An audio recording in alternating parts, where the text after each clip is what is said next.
10वी झाल्यावर सगळ्यात मोठा प्रश्न पडतो, आता पुढे काय करायचं?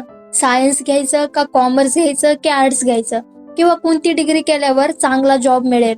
खूप स्टुडंट हा डिसिजन घाईत घेतात, फ्रेंड्सचं पाहून किंवा लोकांचं ऐकून, आणि नंतर कन्फ्युजन आणि रिग्रेट व्हायला सुरू होतं. म्हणून या व्हिडिओमध्ये मी तुम्हाला 10वी नंतरचा कम्प्लीट रोडमॅप अगदी सोप्या भाषेत समजून सांगणार आहे. सायन्स, कॉमर्स आणि आर्ट्स मध्ये कोणते कोणते ऑप्शन असतात, कोणत्या डिग्री किती वर्ष लागतात, आणि त्यासाठी कोणत्या एंट्रन्स एक्झाम द्यावे लागतात, जसं की सीईटी असेल, नीट असेल, जेई असेल. हा व्हिडिओ शेवटपर्यंत पाहिला तर तुम्हाला आयुष्यातला हा इम्पॉर्टंट डिसिजन घेणं खूप सोपं होईल. तर आपण सर्वात आधी सायन्स बद्दल समजून घेऊया. जर तुम्ही सायन्स घेतलात तर 11वी-12वी मध्ये तुम्हाला फिजिक्स, केमिस्ट्री आणि त्यासोबत मॅथ्स किंवा बायोलॉजी असे सब्जेक्ट असतात. जर तुम्ही मॅथ म्हणजे पीसीएम घेतलात तर पुढे तुमचा मार्ग इंजिनिअरिंग कडे जातो. 12वी झाल्यावर तुम्हाला एंट्रन्स एक्झाम द्यावे लागतात, जसे की एमएसटी, सीएटी, जेईई. या एक्झामच्या मार्क्सवर तुम्हाला इंजिनियर कॉलेजमध्ये ऍडमिशन मिळतं. इंजिनिअरिंग मध्ये तुम्हाला बीई किंवा बीटेक ही डिग्री करता येते, जी साधारणतः 4 वर्षाची असते. या 4 वर्षात तुम्हाला कॉम्प्युटर, मेकॅनिकल, सिव्हिल, इलेक्ट्रिकल अशा ब्रांचेस निवडता येतात. कॉम्प्युटर इंजिनिअरिंग मध्ये कोडिंग, सॉफ्टवेअर डेव्हलपमेंट शिकवलं जातं, तर मेकॅनिकल मध्ये मशीन्स आणि प्रोडक्शन बद्दल शिकवलं जातं. डिग्री पूर्ण झाल्यावर तुम्ही जॉब करू शकता किंवा पुढे एमटेक 2 वर्ष किंवा एमबीए 2 वर्ष करून हायर स्टडी करू शकता.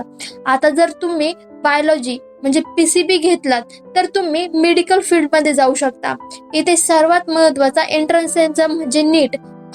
ही एक्झाम दिल्याशिवाय तुम्हाला एमबीबीएस किंवा बीडीएस सारख्या मेडिकल डिग्रीज मध्ये ऍडमिशन मिळत नाही.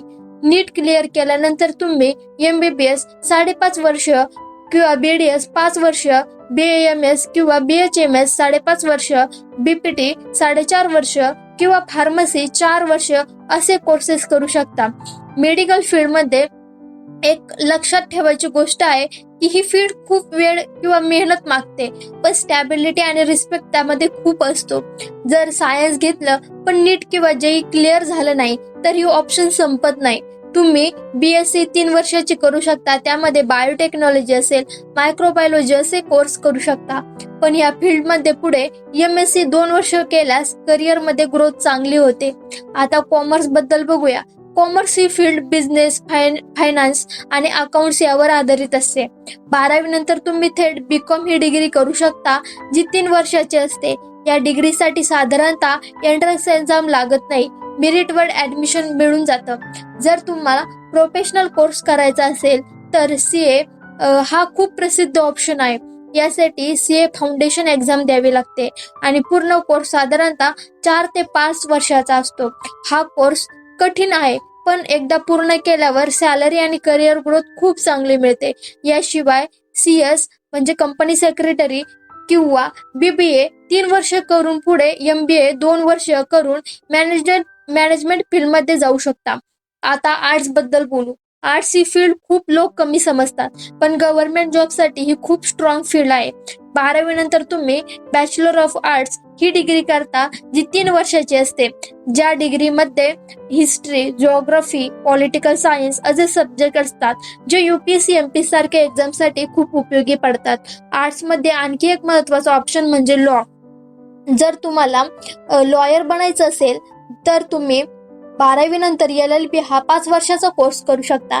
यासाठी CLAT किंवा MST CET लॉ सारखे एंट्रन्स एक्झाम द्याव्या लागतात. आता थोडक्यात एंट्रन्स एक्झाम समजून घेऊ. MST CET हा महाराष्ट्र स्टेट लेवल एक्झाम आहे, जो इंजिनियर आणि फार्मसीसाठी घेतला जातो. जेई ही नॅशनल लेवल एक्झाम आहे, ती IIT आणि NIT सारख्या टॉप कॉलेजसाठी घेतली जाते. नीट हा मेडिकल फील्ड साठी कंपल्सरी आहे आणि एमबीबीएस आणि बीडीएस साठी आवश्यक असते. शेवटी एक महत्वाची गोष्ट समजून घेऊया. आता ही डिग्री किती वर्षाची आहे, जितकं महत्वाचं आहे तितकंच महत्वाचं आहे की तुम्हाला त्या फील्ड मध्ये किती इंटरेस्ट आहे.